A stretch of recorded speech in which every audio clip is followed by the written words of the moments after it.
문이 잠긴 순간 꽝 하고 쇳덩이가 부딪히는 소리가 귀를 때렸습니다. 순간 심장이 덜컥 내려앉았습니다. 설마 진짜 잠근 거야? 저는 문으로 달려가 미친 듯이 두드렸습니다. 열어. 지금 당장 열어.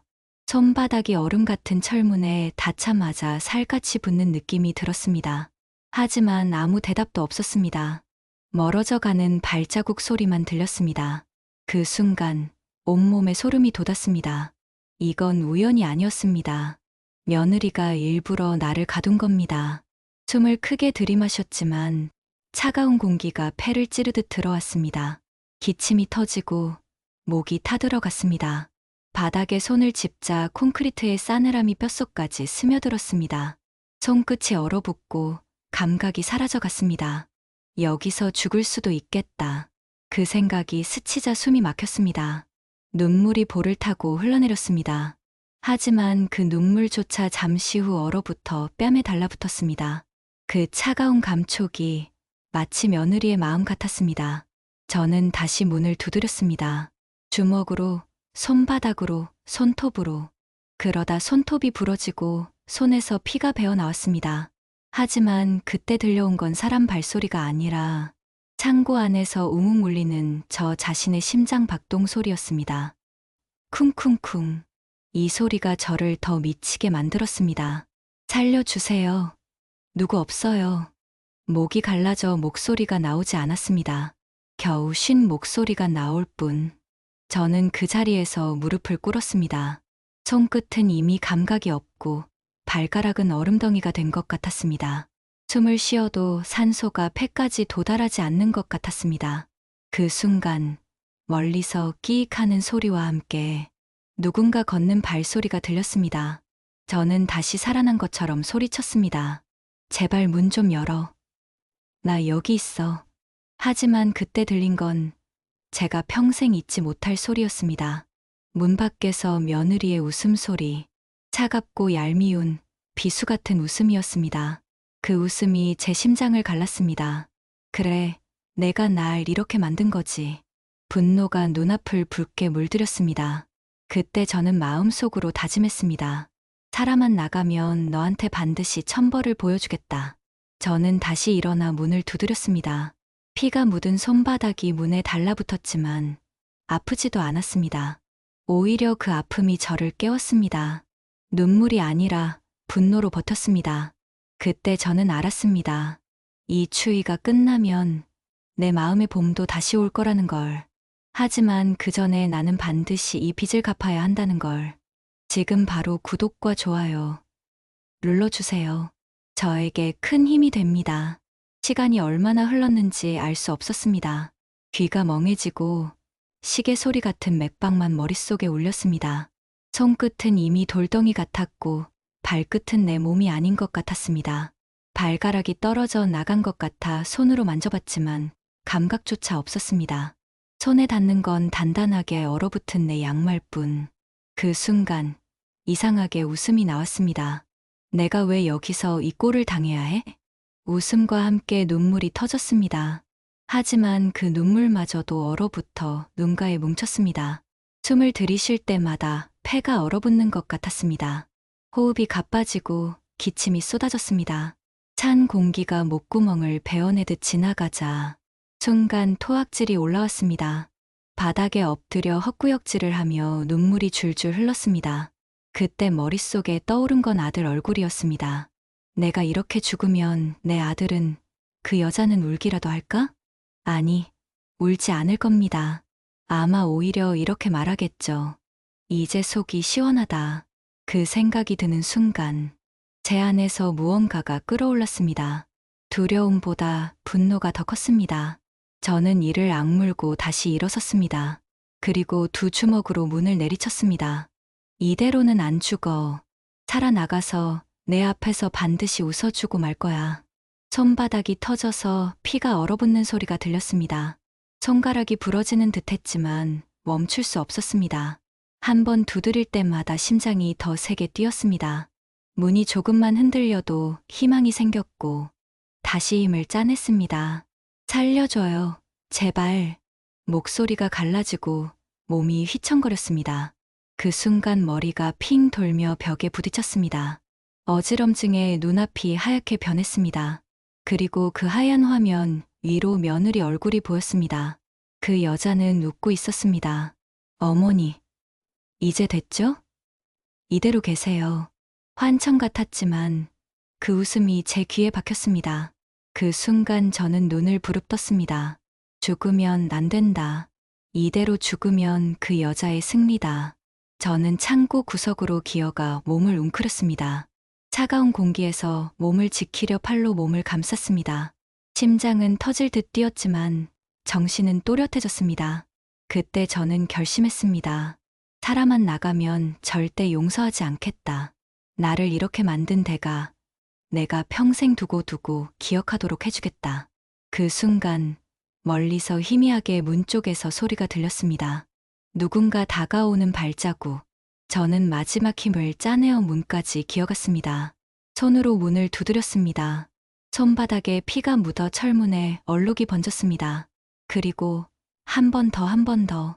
그때 갑자기 문이 끼익 하고 열리며 찬 공기 대신 따뜻한 바람이 한 줄기 들어왔습니다. 저는 그 자리에서 주저앉아 울음을 터뜨렸습니다. 살았다는 안도감보다도 이제 시작이라는 생각 때문에, 내 복수가 드디어 시작될 수 있다는 생각 때문에. 웃음소리가 멀어지고 다시 고요가 찾아왔습니다. 그 고요가 더 무서웠습니다. 귀에서는 심장 뛰는 소리만 쿵쿵쿵 울렸습니다. 손끝은 이미 감각이 사라지고 발끝은 돌처럼 굳었습니다. 숨을 쉬면 폐가 얼어붙는 느낌이 들고 기침을 할 때마다 가슴이 찢어질 듯 아팠습니다. 여기서 죽을지도 몰라. 그 순간 눈앞이 아득해졌습니다. 아들 얼굴이 떠올랐습니다. 결혼식 날 환하게 웃던 아들. 그 옆에서 해맑게 웃던 며느리. 그 웃음이 이제는 칼처럼 느껴졌습니다. 눈물이 줄줄 흘렀지만 곧 뺨에 얼어붙었습니다. 얼음처럼 굳은 내 얼굴이 너무나 낯설었습니다. 내가 이렇게까지 해야 하나. 그 순간 안에서 무언가가 터져나왔습니다. 두려움보다 더 큰 분노. 저는 주먹을 움켜쥐고 문으로 달려갔습니다. 두 주먹으로 문을 마구 내리쳤습니다. 쾅! 쾅! 피가 묻어나는 것도 모르고 두드렸습니다. 살려줘. 여기 사람 있어. 목소리는 이미 갈라지고 숨이 턱턱 막혔지만 멈출 수 없었습니다. 점점 머리가 어지러워졌습니다. 눈앞이 하얗게 번지고 귀가 멀어지는 것 같았습니다. 그 와중에 다시 며느리 얼굴이 떠올랐습니다. 그 여자가 웃고 있었습니다. 어머니, 그동안 참으시느라 고생 많으셨어요. 그 환청 같은 말이 귓가를 맴돌았습니다. 그 순간 저는 이를 악물었습니다. 안 죽어. 절대 안 죽어. 살아나서 내 앞에서 반드시 웃어줄 거야. 그리고 내 인생을 내가 직접 무너뜨려 줄 거야. 저는 구석으로 기어가 몸을 웅크렸습니다. 차가운 바닥에 몸을 붙이고 팔로 몸을 감싸며 체온을 지키려 애썼습니다. 온몸이 떨렸지만 제 눈에서는 더 이상 눈물이 나오지 않았습니다. 이제 남은 건 분노뿐이었습니다. 분노가 저를 살리고 있었습니다. 하지만 추위는 한계까지 왔습니다. 숨이 점점 더 가빠지고 손가락 하나 움직이기도 힘들었습니다. 의식이 흐려지면서 귀에서 윙윙거리는 소리가 났습니다. 이렇게 끝날 수 없어. 여기서 끝나면 안 돼. 저는 마지막 힘을 짜내어 기어서 문으로 갔습니다. 손바닥이 터져 피가 철문에 얼룩처럼 번졌습니다. 한 번, 또 한 번 문을 두드렸습니다. 살려주세요, 제발. 목소리가 속삭임처럼 작아졌습니다. 눈앞이 점점 어두워지고 마치 깊은 바닷속으로 가라앉은 것 같았습니다. 그때 정말 기적처럼 발소리가 들렸습니다. 멀리서 점점 가까워지는 발자국. 저는 마지막 남은 힘으로 문을 두드렸습니다. 쿵, 쿵, 쿵. 그리고 갑자기 철문이 끼익 하고 열렸습니다.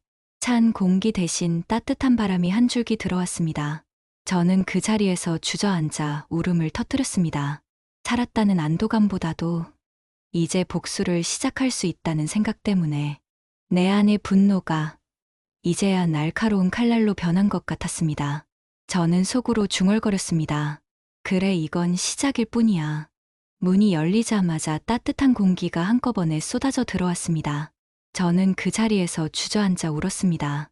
눈물이 멈추지 않았습니다. 그때 밖에서 누군가 제 팔을 붙잡아 끌어냈습니다.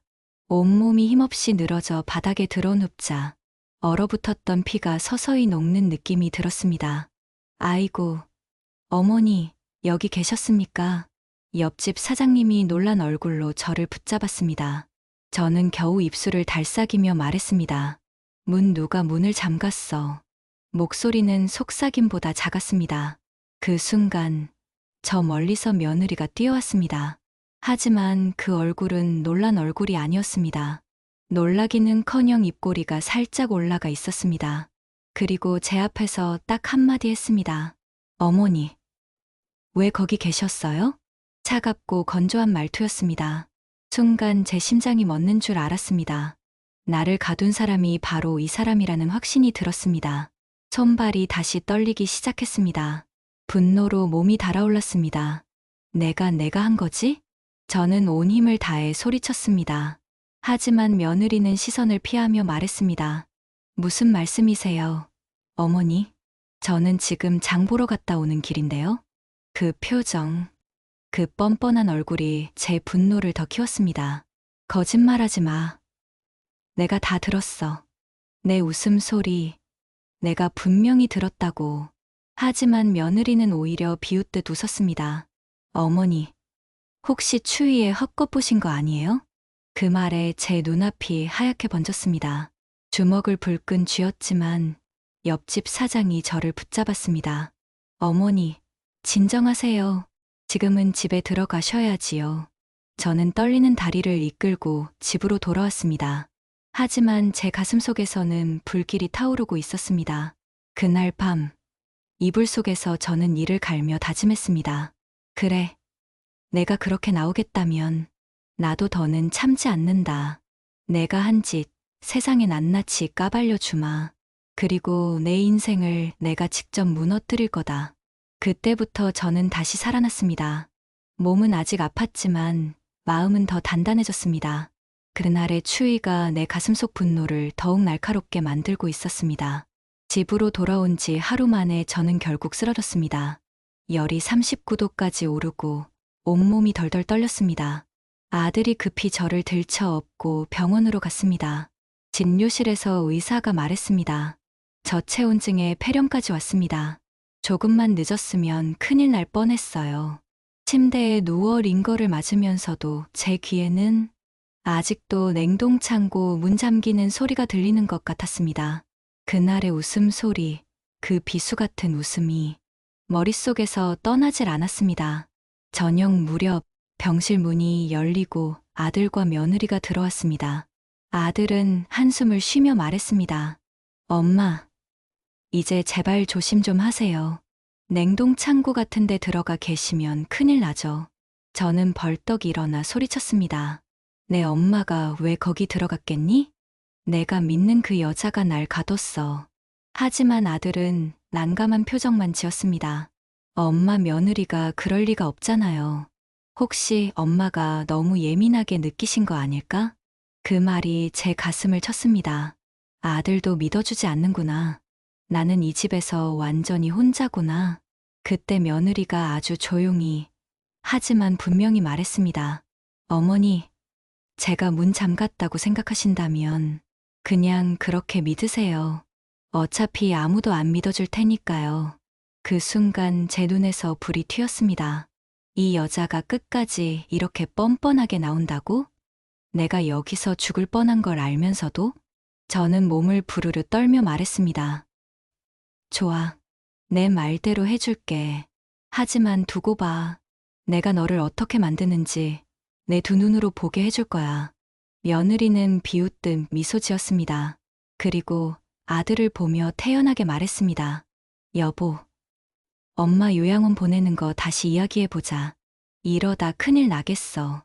그 말이 들리는 순간 제 심장은 얼어붙고 다시 뜨거워졌습니다. 나를 요양원에 보낸다고? 나를 집에서 쫓아내겠다고? 그날 밤 병실에서 저는 눈을 감지 못했습니다. 천장만 바라보며 이를 갈았습니다. 그래, 내가 그렇게 나오겠다면 이제 나도 내가 할 수 있는 걸 다 해보겠다. 그날 이후 저는 몸이 회복되자마자 조용히 움직이기 시작했습니다. 며느리가 집을 비운 시간, 냉동창고 CCTV를 확인하기 위해 마트 사장님을 찾아갔습니다. 사장님은 고개를 끄덕이며 말했습니다. 그날, 네, 다 찍혔어요. 며느님이 문 닫고 잠그는 거 똑똑히 나옵니다. 그 순간 제 입가에 피식 웃음이 번졌습니다. 드디어 증거를 손에 넣었다. 이제 진짜 시작이다. 다음 날 아침 저는 손에 쥔 USB를 꼭 쥔 채 집으로 돌아왔습니다. 심장이 두근거리고 손바닥에서 땀이 흘렀습니다. 오늘 끝장을 보자. 아들이 퇴근해 들어오자마자 저는 USB를 꺼냈습니다. 이거 좀 봐. 거실 TV에 CCTV 영상을 틀자 차가운 화면 속에 며느리가 등장했습니다. 문을 잠그고 뒤돌아서는 그 모습이 너무나 선명했습니다. 아들의 얼굴이 하얗게 질렸습니다. 이게 진짜야? 저는 눈을 부릅뜨고 대답했습니다. 그래. 내 눈으로 똑똑히 봐라. 너희 마누라가 한 짓이야. 그때 며느리가 주방에서 나왔습니다. 그리고 아무렇지 않게 웃으며 말했습니다. 그거요? 오해예요, 어머니. 아들이 소리쳤습니다. 오해? 문을 잠그는 게 오해야? 하지만 며느리는 전혀 당황하지 않았습니다. 저 때 애들 장난감이 들어가 있어서 잠깐 잠근 거였어요. 설마 어머니가 그 안에 계실 줄은 몰랐죠. 그 표정, 그 목소리, 순간 제 등골이 오싹해졌습니다. 분명 거짓말인데 그 얼굴은 눈 하나 깜빡하지 않고 태연했습니다. 저는 참지 못하고 소리쳤습니다. 거짓말하지 마. 내 웃음소리 내가 다 들었다. 너 그때 문 잠그고 웃으면서 갔잖아. 그러자 며느리의 입꼬리가 올라갔습니다. 어머니, 웃었다고 해서 제가 일부러 가뒀다는 증거는 없잖아요. 그리고 솔직히 그 정도로 추웠으면 그냥 좀 참으시지 그랬어요? 그 말에 제 온몸이 부르르 떨렸습니다. 아들도 그 말을 듣고 멍해졌습니다. 지금 장난해? 하지만 며느리는 오히려 팔짱을 끼고 비웃었습니다. 여보, 솔직히 말해봐. 어머니, 요즘 좀 과하잖아. 맨날 나만 보면 트집 잡고 이번에도 일부러 들어가신 거 아니야? 그 말에 제 심장이 무너져 내렸습니다. 내가 일부러? 내가 스스로 거길 들어갔다고? 목소리가 떨렸습니다. 하지만 며느리는 한술 더 떴습니다. 솔직히 말할까요? 저 그날 진짜 속이 다 시원했어요. 어머니가 한 번쯤 혼나야 집안이 조용해질 것 같았거든요. 순간 아들이 며느리를 바라봤습니다. 너 지금 무슨 소리 하는 거야? 하지만 며느리는 뻔뻔하게 웃으며 말했습니다. 잘못한 거 없어요. 차라리 경찰 부르세요. 제가 뭐 처벌이라도 받나 보죠. 그 말에 저는 숨이 막혔습니다. 이 여자는 두려움이 없었습니다. 오히려 나를 완전히 무너뜨리려는 눈빛이었습니다. 저는 그 자리에서 이를 갈며 속으로 다짐했습니다. 그래, 내가 그렇게 나오겠다면 나도 끝까지 가줄게. 너를 웃음 못 짓게 만들 때까지 멈추지 않는다. 그날 밤 아들은 결국 말도 없이 집을 나갔습니다. 거실에는 며느리와 나만 남았습니다. 그녀는 나를 빤히 보며 아주 천천히 미소 지었습니다. 어머니, 이제 우리 둘이네요. 어디 한번 해보세요. 제가 얼마나 버티나 보자고요. 그 말이 내 귀에 모처럼 박혔습니다. 그날 저는 더 이상 예전의 제가 아니었습니다. 내 안의 분노가 칼처럼 날카로워졌습니다. 그리고 저는 그 칼을 감추지 않기로 했습니다. 이제 전쟁이 시작된 겁니다. 다음 날 아침 초인종 소리가 울렸습니다. 현관문을 열자 옆집 아주머니가 서 있었습니다. 어머니, 그날 제가 다 봤어요. 며느리 되시는 분이 창고 문 잠그고 가는 거. 그 말에 저는 손을 덜덜 떨었습니다. 정말 보셨어요? 아주머니는 단호하게 고개를 끄덕였습니다. 네, 제가 신고하려다가 괜히 집안일에 끼어들까 해서 그 순간 뒤에서 발소리가 들렸습니다. 며느리가 나타났습니다. 오늘도 그 얼굴, 그 웃음. 그녀는 팔짱을 낀 채 현관에 기대서 말했습니다. 어머니, 이웃까지 끌어들여서 뭐 하실 건데요? 그 목소리는 비웃음이 가득했습니다. 그날 본 거 맞아? 며느리가 아주머니에게 다가섰습니다. 눈빛은 살벌했습니다. 아주머니, 그거 잘못 본 거면 큰일 나는 거 아시죠? 아주머니가 움찔하자 저는 앞으로 나섰습니다. 협박하지 마. 이젠 다 끝났어. 증거도 있고 증인도 있어. 그러자 며느리는 천천히 웃었습니다. 끝났다고요? 어머니, 끝난 건 제가 아니라 어머니 인생이에요. 오늘 저녁만 기다려보세요. 동네 사람들 다 모여서 어머니 헛소문 얼마나 퍼지는지 보실 거예요. 그 순간 제 속에서 무언가 터졌습니다. 내가 사람 맞니?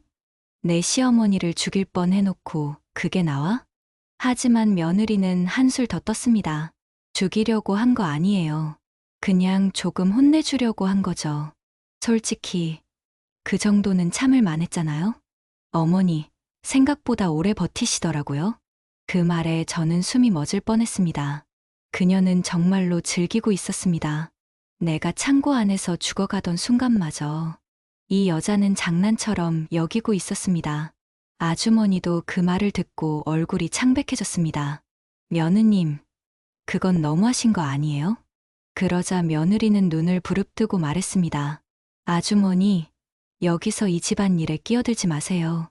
괜히 불편해지기 싫으시죠? 저는 그 자리에서 이를 갈았습니다.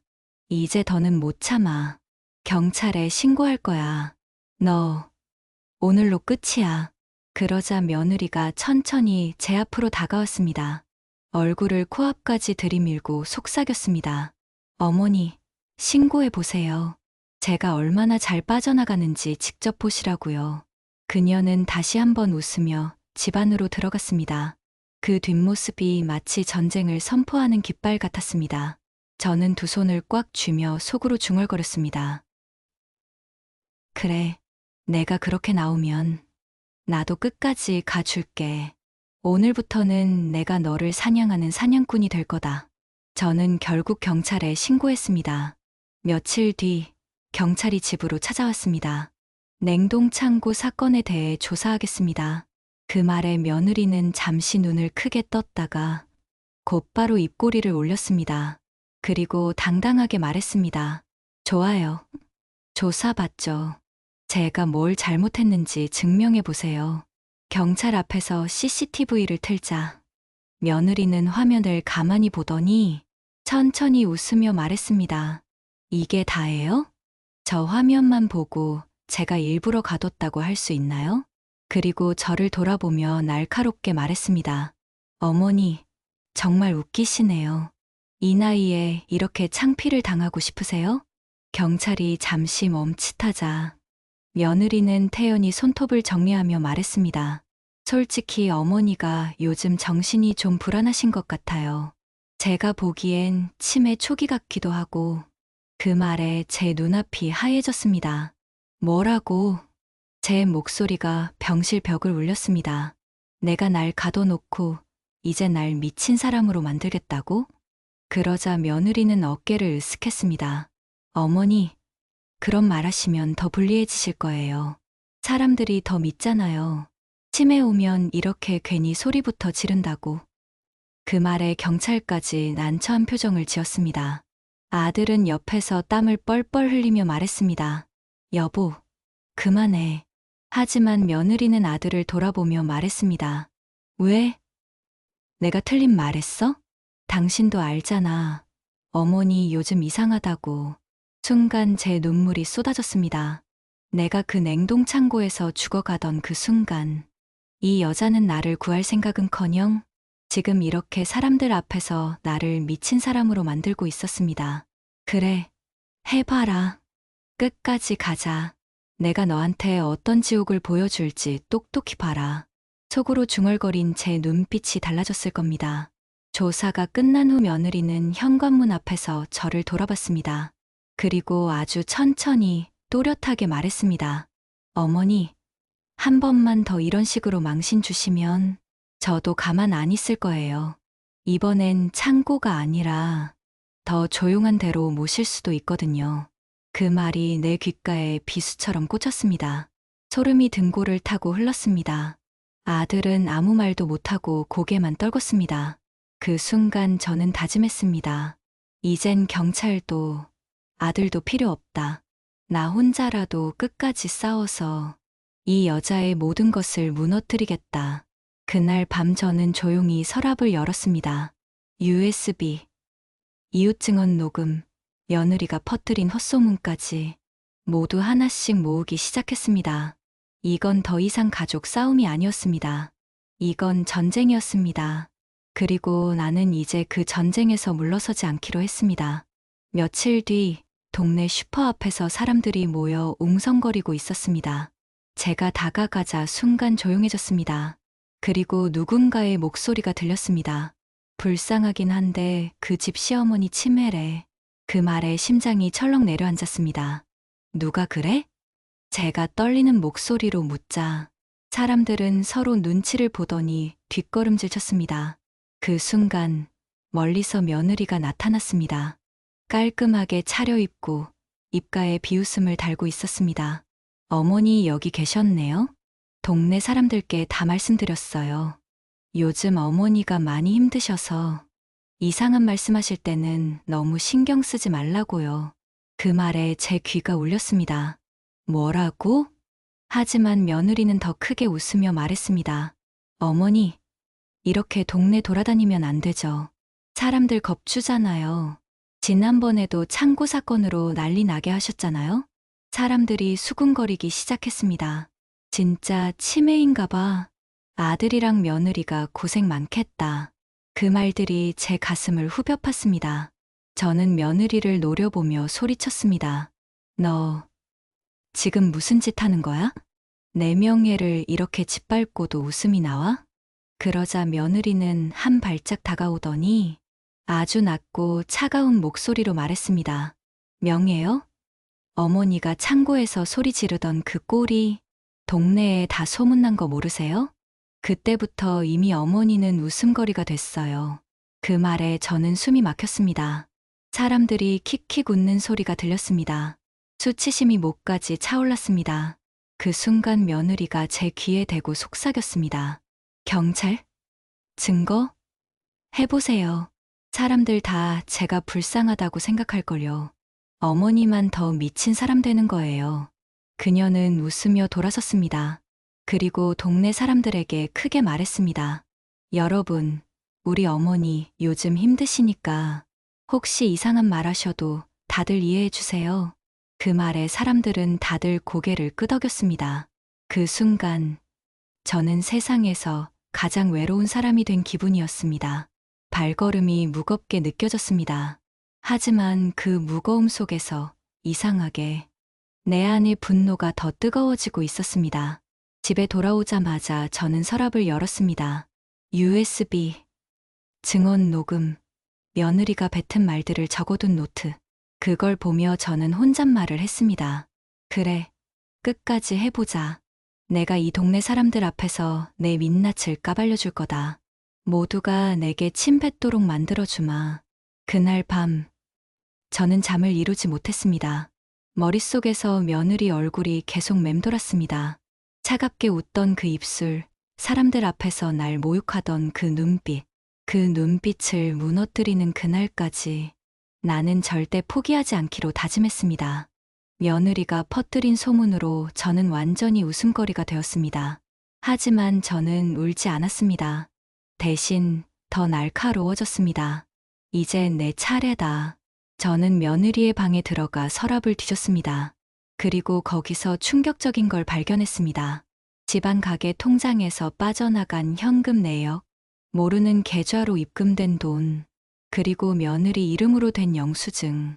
저는 그걸 모두 사진으로 찍어 USB에 옮겼습니다. 손이 떨렸지만 웃음이 나왔습니다. 좋아. 이걸로 시작이야. 아들이 퇴근해 오자마자 저는 증거를 꺼내 보였습니다. 이거 봐라. 내 아내가 무슨 짓 했는지. 아들이 처음엔 믿지 않았습니다. 하지만 통장 내역을 보고 얼굴이 하얘졌습니다. 이게 다 뭐야? 그 순간 며느리가 집으로 들어왔습니다. 손에 쇼핑백을 들고 노래까지 흥얼거리며 들어오더군요. 그리고 제 손에 든 종이를 보자마자 눈썹을 치켜 세웠습니다.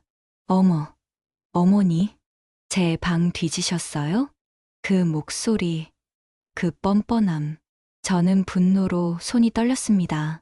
내가 이 집 돈 훔친 증거야. 이제 다 끝났어. 그러자 며느리는 갑자기 웃음을 터뜨렸습니다. 훔쳤다고요? 어머니, 그거 제가 관리한 거잖아요. 가게 돈 제가 얼마나 애써서 모으고 불린 건데, 훔쳤다고 말하면 누가 믿어요? 아들이 화를 참지 못하고 소리쳤습니다. 내가 이 돈으로 뭐 했는지 내가 다 알아. 이 계좌, 너 동생 이름으로 된 거잖아. 그 순간 며느리의 얼굴이 딱딱하게 굳더니 곧바로 태연한 표정으로 바뀌었습니다. 그래서 뭐요? 동생 좀 도와준 게 그렇게 큰 죄예요? 어머니는 평생 아들만 챙기셨잖아요. 나도 내 식구 챙기면 안 돼요? 그 말에 저는 숨이 막혔습니다.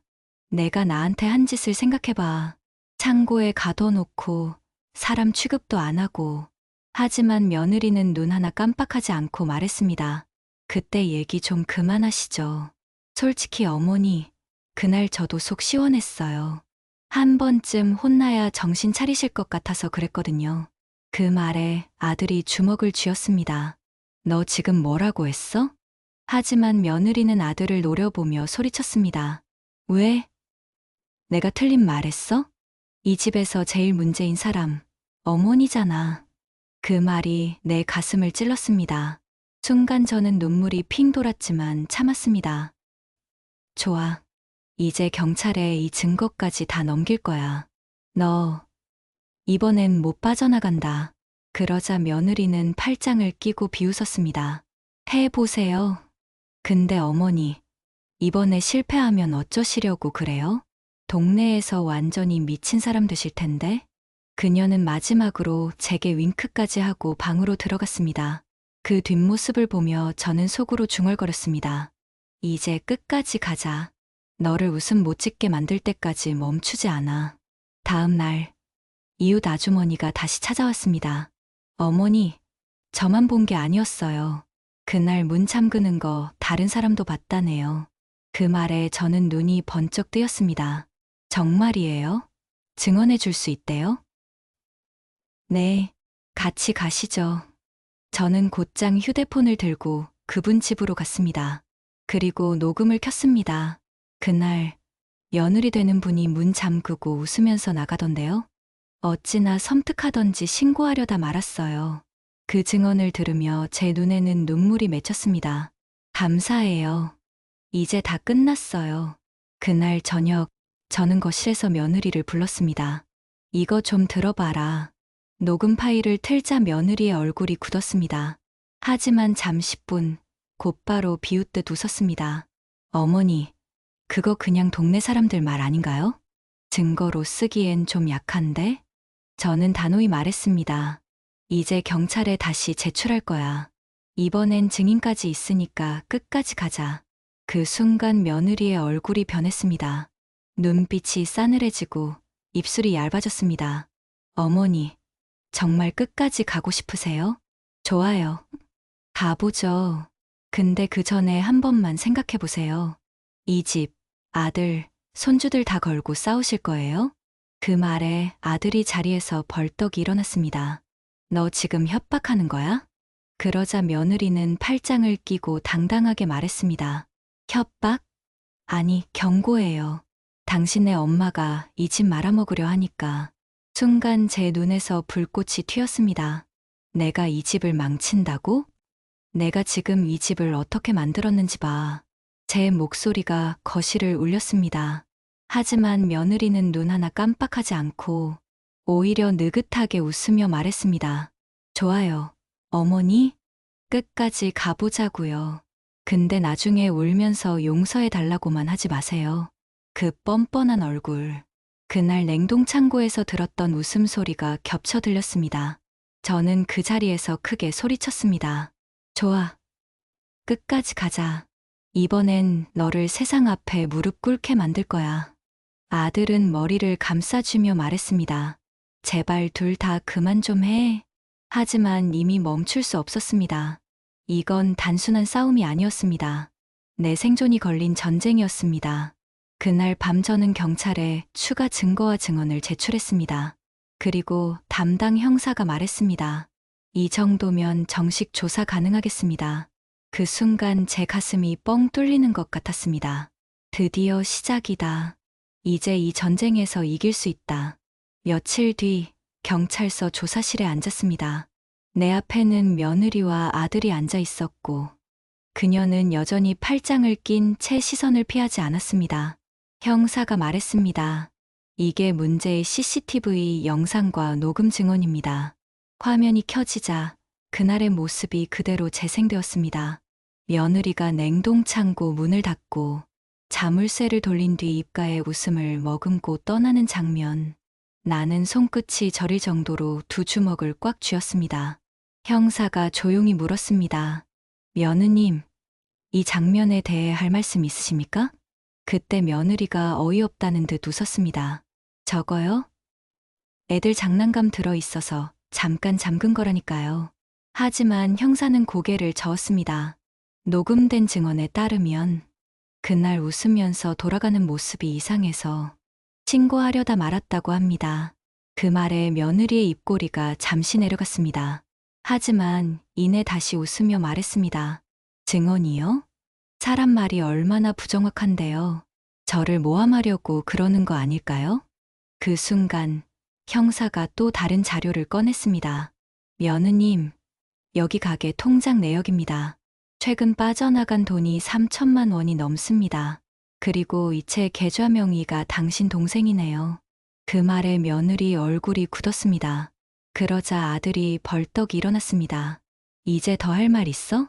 내가 믿고 감싸준 게 바보였어. 하지만 며느리는 여전히 뻔뻔했습니다. 내 동생 좀 도운 게 죄예요? 이 집 돈이면 나도 쓸 권리 있잖아요? 그 말에 형사가 단호하게 말했습니다. 그건 횡령에 해당합니다. 수사에 협조하시죠. 그 순간 며느리의 표정이 무너졌습니다. 그녀는 자리에서 벌떡 일어나 소리쳤습니다. 이건 다 시어머니가 꾸민 짓이에요. 나를 이 집에서 쫓아내려고. 나는 천천히 고개를 들었습니다. 그래. 맞아. 내가 한 짓 세상 앞에 다 보여주고 내가 너를 무릎 꿇게 만들려고 작정했어. 그 순간 조사실 안이 조용해졌습니다. 며느리의 얼굴은 창백해졌고 손톱을 물어뜯으며 시선을 피했습니다. 아들은 눈을 감고 한숨을 내쉬었습니다. 형사가 마지막으로 말했습니다. 추가 조사 후 검찰 송치 여부를 결정하겠습니다. 그 말에 며느리의 어깨가 크게 떨렸습니다. 나는 속으로 중얼거렸습니다. 이제 시작이다. 너를 이렇게 만든 건 나지만 내가 한 짓의 대가를 반드시 받게 만들 거야. 조사실 밖으로 나오자 얼어붙었던 가슴이 조금씩 풀리는 것 같았습니다. 하지만 아직 끝이 아니었습니다. 이제 본격적으로 며느리의 가면을 벗겨야 했습니다. 동네 사람들 앞에서, 친척들 앞에서, 세상 모든 사람들 앞에서 그 웃음기를 지워버릴 겁니다. 경찰 조사가 끝나고 집으로 돌아온 그날 밤, 거실 공기가 얼어붙어 있었습니다. 아들은 말없이 소파에 앉아 있었고, 며느리는 팔짱을 낀 채 제 앞에 서 있었습니다. 어머니, 정말 대단하세요. 그녀가 먼저 입을 열었습니다. 경찰서까지 끌고 가서 창피를 줘야 속이 시원했어요? 그 말에 제 심장이 철렁 내려앉았습니다. 내가 한 짓이잖아. 내가 죽을 뻔한 거 잊었어? 하지만 며느리는 비웃으며 말했습니다. 죽을 뻔했으면 좀 죽으시지 그랬어요? 그랬으면 이 집 진작 편해졌을 텐데. 그 말에 아들이 벌떡 일어났습니다. 너 지금 무슨 말 하는 거야? 하지만 며느리는 아들을 똑바로 쳐다보며 소리쳤습니다. 당신도 솔직히 생각했잖아. 어머니 때문에 매일 스트레스 받고 우리 결혼 생활 망가진다고. 아들은 얼굴이 벌겋게 달아올랐습니다. 그렇다고 너한테 이렇게까지 하라고 한 적은 없어. 하지만 며느리는 멈추지 않았습니다. 그래요? 당신은 맨날 뒤에서 불평만 하고 정작 나한테만 다 떠넘겼잖아. 이 집 문제는 어머니 때문이 아니라 당신 때문이야. 그 말에 아들이 주먹을 불끈 쥐었습니다. 그만해. 너 지금 이 집에서 무슨 짓을 한 줄 알아? 경찰에까지 불려가고도 정신 못 차려? 하지만 며느리는 눈이 시뻘개진 채 소리쳤습니다.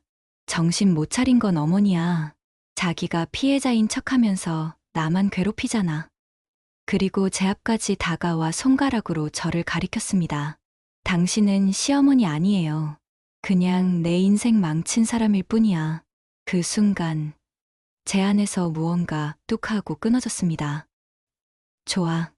내 말 맞다. 이제 나도 시어머니 그만둘게. 대신 너도 며느리 그만둬라. 아들이 깊게 한숨을 쉬며 말했습니다. 우리 이쯤에서 끝내자. 너랑은 여기까지야. 그 말에 며느리 얼굴이 하얗게 질렸습니다. 뭐라고? 지금 나 버리겠다고? 하지만 아들은 눈을 감은 채 고개를 저었습니다. 버리는 게 아니라 내가 스스로 무너뜨린 거야. 며느리는 울음을 터뜨렸습니다. 하지만 그 울음은 눈물보다도 분노에 가까웠습니다. 좋아. 다 망쳐봐. 나 혼자 무너질 것 같아? 당신들 다 같이 무너뜨릴 거야. 그녀는 그렇게 소리치고 방문을 쾅 닫고 들어갔습니다. 거실은 적막했습니다. 아들은 고개를 떨군 채 말했습니다. 엄마, 이제 정말 끝까지 가야겠어. 저는 조용히 고개를 끄덕였습니다. 이제 며느리를 더는 가족으로 두지 않기로 했습니다. 그리고 이 싸움에서 반드시 이길 것을 다짐했습니다. 며칠 뒤, 저는 일부러 친척들과 이웃들을 집으로 불렀습니다. 중요한 얘기가 있으니 다와 달라. 거실은 사람들로 가득 찼습니다. 아들은 말없이 제 옆에 앉아 있었고, 며느리는 팔짱을 낀 채 입술을 깨물고 있었습니다. 저는 천천히 USB를 꺼냈습니다. 여러분, 이걸 보시고 제가 왜 여기까지 왔는지 판단해 주세요. TV 화면에 CCTV 영상이 켜졌습니다. 며느리가 냉동창고 문을 잠그고 자물쇠를 돌리고 돌아서며 웃는 모습. 거실 안에 웅성거림이 퍼졌습니다. 저거 며느리 아니야? 어머 세상에, 저걸 보고도 잡았대? 그때 며느리가 벌떡 일어나 소리쳤습니다. 그거 오해라니까요. 저 때 장난감이. 하지만 제가 손을 들어 막았습니다. 그만해. 이제 내 말은 아무도 안 믿어. 그리고 두 번째 증거, 통장 내역을 보여줬습니다. 여기 보세요. 이 집 가게 통장에서 빠져나간 돈이 며느리 동생 계좌로 들어간 증거입니다. 사람들이 수군거리며 서로를 바라봤습니다. 세상에 돈까지? 이 정도면 그냥 며느리가 아니라 도둑이지. 며느리 얼굴이 시뻘개졌습니다. 그 돈 내가 다 모은 거야. 내가 고생해서 번 돈이라고. 하지만 아들이 자리에서 벌떡 일어나 소리쳤습니다. 고생해서 번 돈이면 내 마음대로 써도 돼? 가게는 내 부모님 피땀으로 세운 거야. 사람들이 모두 며느리를 바라봤습니다. 그 눈빛이 차갑게 변하자 며느리는 손으로 귀를 막고 소리쳤습니다. 다 나가. 다 꺼져. 이 집에서 다 꺼지라고. 하지만 아무도 나가지 않았습니다. 그 대신 한 아주머니가 조용히 말했습니다. 며느님, 사람 죽일 뻔한 건 너무했어요. 이건 용서 못 받아요. 그 말에 며느리는 그대로 주저앉았습니다. 손으로 얼굴을 가렸지만 그 손 사이로 눈물이 흘러내렸습니다. 내가 그렇게까지 나쁜 사람인가? 그 말이 들리자 저는 차갑게 대답했습니다. 그래, 내가 그렇게까지 나쁜 사람이다. 그리고 오늘 내가 무릎 꿇을 날이다. 그 순간 며느리는 울며 제 앞에 무릎을 꿇었습니다. 어머니 잘못했어요. 제발 경찰에는 말하지 마세요. 이번 한 번만. 하지만 저는 고개를 저었습니다. 아니, 내가 나를 창고에 가뒀던 그날, 나도 울면서 빌었어. 문 열어달라고. 그때 넌 웃고 갔잖아. 거실 안이 숨죽인 듯 조용해졌습니다. 아들도 눈물을 훔쳤습니다. 엄마, 끝까지 가자. 이제 그만 참자. 저는 깊게 숨을 들이마셨습니다. 좋아. 이걸로 끝내자. 내 죗값은 내가 세상 앞에서 다 치러라. 며칠 뒤 경찰서에서 연락이 왔습니다. 며느리 사건, 검찰 송치 결정됐습니다. 그 한마디에 제 가슴이 뻥 뚫리는 것 같았습니다. 드디어 이 싸움이 끝나가고 있구나.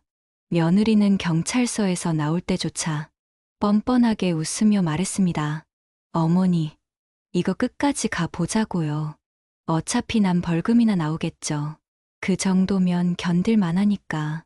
하지만 그날 이후 달라진 건 며느리만이 아니었습니다. 동네 사람들은 이제 그녀를 보면 피해 다니기 시작했습니다. 슈퍼 아주머니는 계산대에서 대놓고 인상을 찌푸렸고 이웃들은 인사도 하지 않았습니다. 저 집 며느리 시어머니를 냉동창고에 가뒀대. 그 소문이 동네 전체로 퍼졌습니다. 며느리가 장을 보러 나가면 사람들이 뒤에서 속삭였습니다. 어휴, 무서워. 그 집은 절대 가까이 하지 말자. 그녀는 점점 초조해졌습니다. 집에 들어와서 문을 발로 차며 소리쳤습니다. 이게 다 어머니 때문이야. 나 이렇게 만들고 싶었어? 좋아. 끝까지 가보자고 했지? 내가 먼저 끝내기 전까지 절대 못 편해질 거야. 하지만 그 말은 이미 아무 힘도 없었습니다. 아들은 그녀를 노려보며 말했습니다. 이제 그만해. 넌 이미 끝났어. 이 집에서 떠나? 며느리는 눈물이 그렁그렁해졌지만 마지막까지 버텼습니다. 나 안 나가. 이 집 내가 얼마나 고생해서 지켰는데. 하지만 아들이 짐을 싸서 그녀 앞에 내려놨습니다. 고생해서 지킨 집이면 뭐해.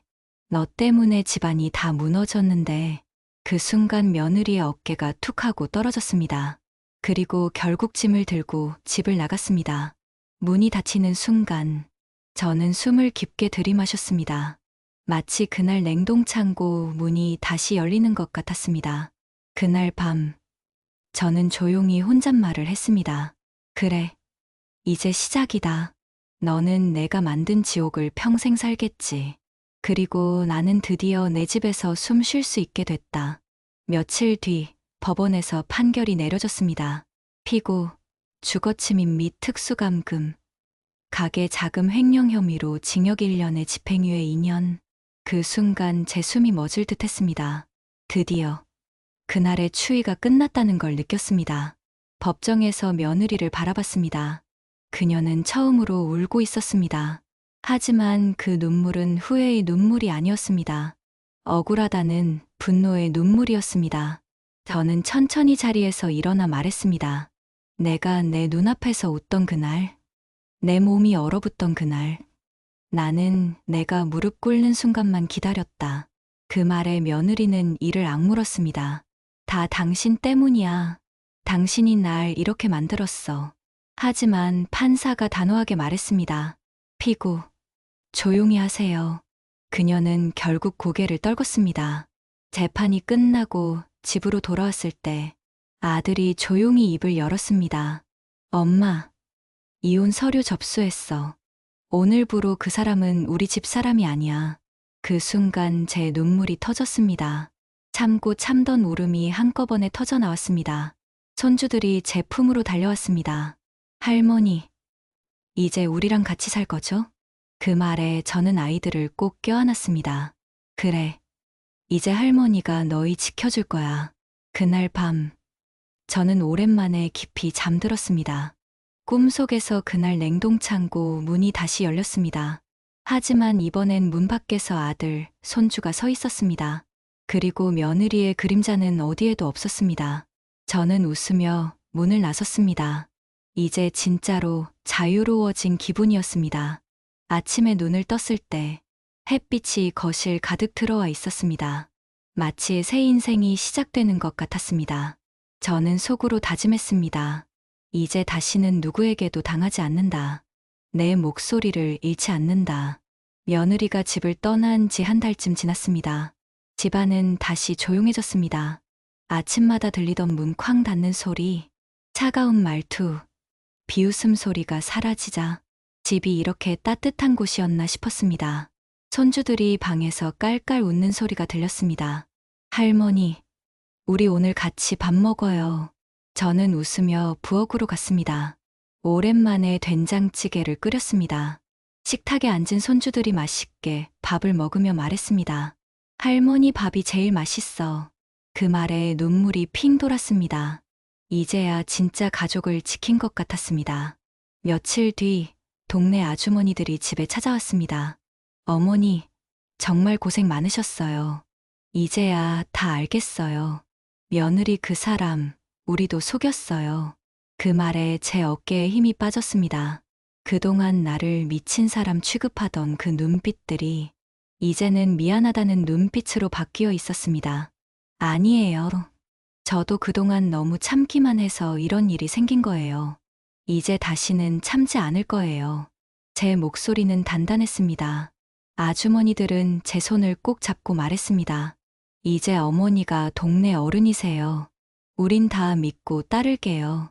그날 저녁 아들이 제 방에 들어와 말했습니다. 엄마, 오늘 보니까 엄마가 다시 예전 엄마 같았어.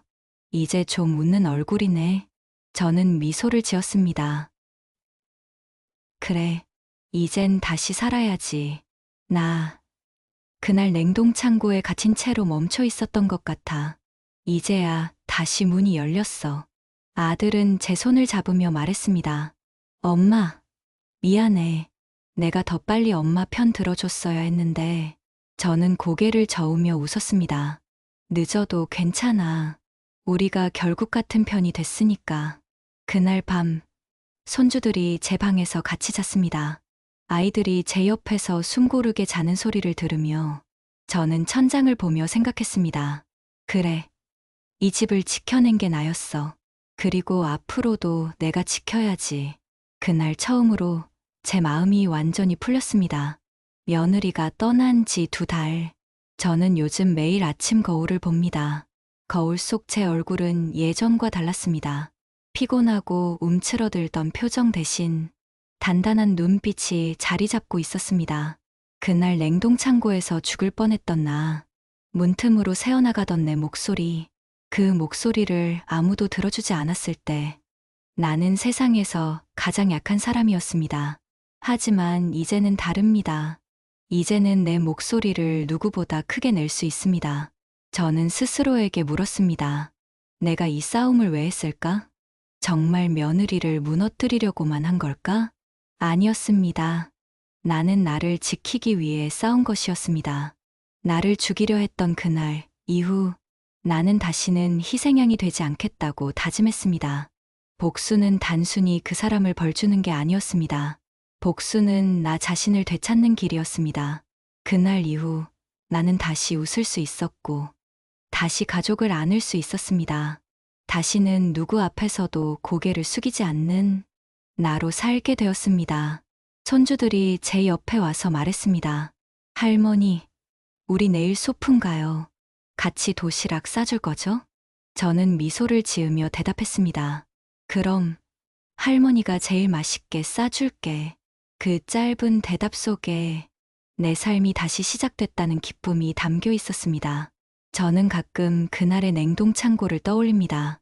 차갑던 공기, 얼어붙던 눈물, 그리고 문틈 너머로 들리던 웃음소리. 이제 그 기억은 나를 아프게 하지 않습니다. 오히려 나를 강하게 만든 순간이 되었습니다. 그래, 그날이 없었다면 나는 아직도 눈치 보며 살았겠지. 그날이 있었기에 나는 지금 이 자리에서 당당할 수 있다. 여러분, 저는 그날 이후 하나를 뼈저리게 깨달았습니다. 착한 시어머니, 참기만 하는 시어머니, 그건 미덕이 아니었습니다. 그건 결국 나를 무너뜨리는 길이었습니다. 그동안 저는 참고, 이해하고 눈 감아줬습니다. 며느리가 아무리 버릇없이 굴어도 가정은 지켜야지 하며 꾹 참았습니다. 하지만 그 결과가 어땠습니까? 저는 냉동창고에 갇혀 얼어 죽을 뻔했습니다. 누구도 저를 지켜주지 않았습니다. 아들도, 이웃도, 세상 누구도 제 편이 되어주지 않았습니다. 여러분, 절대 잊지 마세요. 나를 지킬 수 있는 사람은 오직 나 자신입니다. 아무리 가까운 가족이라도 내 목숨을 대신 지켜주진 않습니다. 내 권리를 스스로 외치지 않으면 누구도 내 억울함을 대신 풀어주지 않습니다. 저는 이제 다짐했습니다. 다시는 참지 않겠다고. 다시는 내 고통을 웃어넘기지 않겠다고. 그날의 분노가 제게 힘을 줬습니다. 그날의 추위가 제게 용기를 줬습니다. 혹시 지금 이 영상을 보시는 분들 중에도 참고 계신 분이 있을 겁니다. 며느리에게, 사위에게, 자식에게, 혹은 세상 누구에게든 억울함을 참고 견디며 사는 분이 있을 겁니다. 제 말 꼭 기억하세요. 참으면 끝이 보이지 않습니다. 하지만 목소리를 내면 길이 열립니다. 저는 냉동창고에 갇혀서 죽을 뻔했지만 결국 살아서 이렇게 제 이야기를 하고 있습니다. 살아남았기에 말할 수 있는 겁니다. 나는 끝내 이겼다. 여러분도 반드시 이기셔야 합니다. 억울함에 무너지지 말고 끝까지 버티고 싸우고 목소리를 내야 합니다. 그게 결국 스스로를 지키는 유일한 길입니다. 그날 이후 저는 달라졌습니다. 다시는 누구에게도 무릎 꿇지 않습니다. 다시는 누구 앞에서도 내 억울함을 삼키지 않습니다. 그리고 무엇보다 그 어떤 차가움도 더 이상 나를 무너뜨릴 수 없습니다. 냉동 창고에서 얼어붙던 그 순간, 저는 죽음 앞에서 다짐했습니다. 살아만 나간다면 반드시 나를 이렇게 만든 사람을 무릎 꿇게 만들겠다고. 그리고 저는 결국 해냈습니다. 여러분, 이 이야기에서 꼭 기억해 주세요. 누가 뭐라 해도 내 목숨과 내 자존심은 내가 지켜야 합니다. 아무도 대신 싸워주지 않습니다. 내가 먼저 목소리를 내야 세상도 가족도 움직입니다. 저는 오늘도 거울 앞에서 말합니다. 그날의 추위 덕분에 나는 어떤 차가움에도 무너지지 않는다. 여러분도 그렇게 되길 바랍니다. 혹시 지금 억울함을 참고 계신 분들, 더 이상 혼자 울지 마세요. 끝까지 목소리를 내세요. 그리고 절대 포기하지 마세요. 결국 이기는 사람은 포기하지 않은 사람입니다. 오늘 제 이야기가 여러분의 삶에 작은 힘이 되었기를 바랍니다. 그리고 언젠가 여러분도 나도 끝내 이겼다. 이 말을 당당하게 하실 수 있기를 바랍니다. 이런 사연, 이런 진짜 이야기들 계속 듣고 싶으시다면 지금 구독과 좋아요 꼭 눌러주세요. 여러분의 작은 클릭 하나가 더 많은 분들의 억울함을 풀어줄 힘이 됩니다. 저는 다음 이야기에서 더 큰 사이다와 더 큰 감동으로 돌아오겠습니다. 오늘 이 이야기를 끝까지 들어주셔서 감사합니다. 여러분, 잊지 마세요. 우리는 누구보다 강합니다. 끝까지 당당하게 살아갑시다.